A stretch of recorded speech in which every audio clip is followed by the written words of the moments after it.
uze umthande uyehova uThixo wakho ngenhliziyo yakho yonke nangomphefumulo wakho wonke Yes. nangamandla akho onke.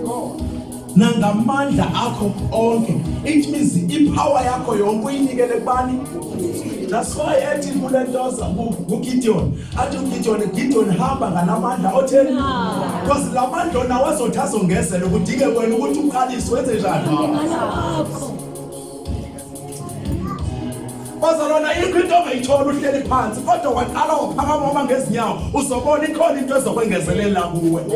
Ukwambona umuntu osuke eFoshona sehamba ngenyawo ukuthi mayihamba phedele nxa ilanga sezikukhwini akasahambi ngoba ethanda uhamba ngenxa yeforce seyabona ukuthi andinayo yini andina choice I have ukuthi ndihambe ngifike phi eRondabet.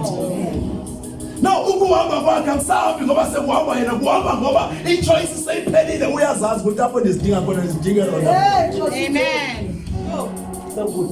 Ngamanye amagama ngizothi mzalwana yekuhlala phansi phakama phikelele endlini kaNkulunkulu. Amen. Banenkani. Kunento yakho ekhona la the time umove out ungasasondeli ushiya into yakho lapha ekhona.